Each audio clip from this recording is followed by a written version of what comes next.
Wacana ke-17. Aturan berzikir. Orang yang melakukan zikir harus mematuhi aturan-aturan yang ditentukan.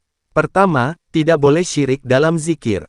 Para ulama menyatakan, seseorang yang melakukan zikir dengan masih mengandung unsur-unsur syirik, misalnya masih ada niat-niat lain selain untuk Allah, maka itu akan memutuskan hubungannya kepada Allah dan menghalangi terbukanya hijab hati, sesuai dengan besar kecilnya syirik yang dikandungnya.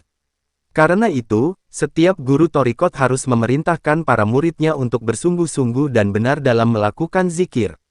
Berzikir dengan lisan, bukan hanya dalam hati. Setelah mantap, kemudian melakukan zikir dengan lisan dan hati secara bersama-sama.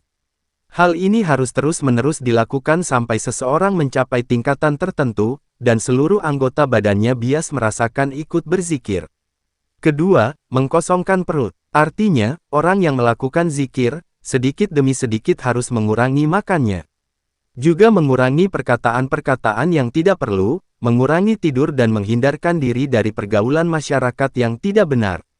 Ini penting, dan seseorang yang mematangkan tauhidnya memang harus berbuat demikian.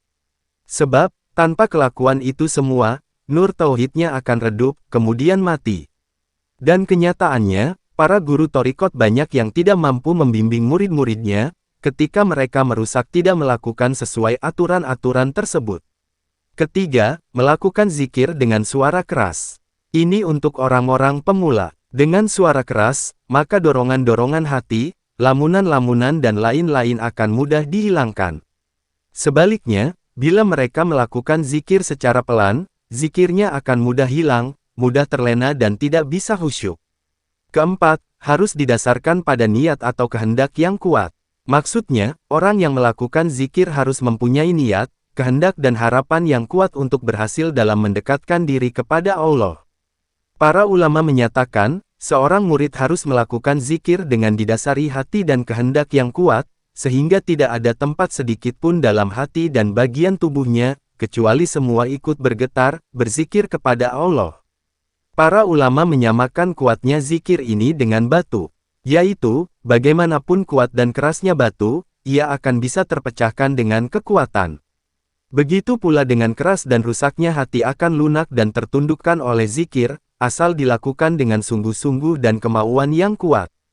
Kelima, dilakukan secara bersama-sama, berjamaah.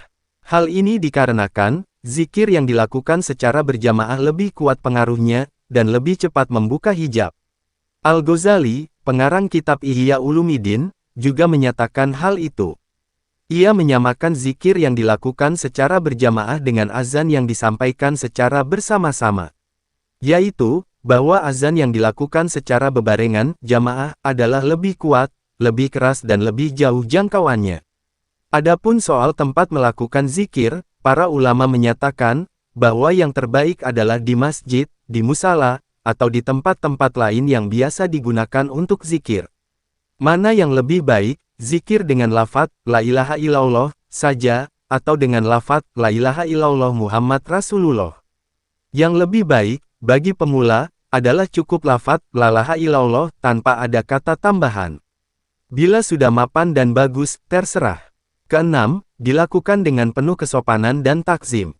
Yaitu, bahwa seseorang yang akan melakukan zikir harus menghadirkan keagungan ilahi terlebih dahulu dalam hatinya. Mengonsentrasikan diri dan hatinya untuk menghadap hadlirat ilahi. Abu Bakar Al-Kanani menyatakan, di antara salah satu syarat zikir adalah bahwa orang yang melaksanakannya harus menghadirkan keagungan ilahi dalam hatinya.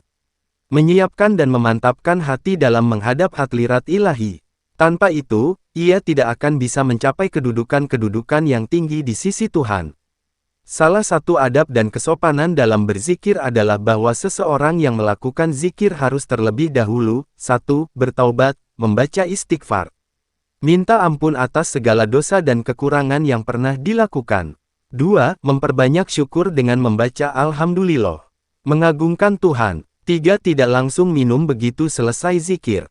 4. Tidak menyibukkan diri dalam urusan-urusan keduniaan, kecuali pada hal-hal yang bisa membantu memperlancar perjalanannya menuju Tuhan.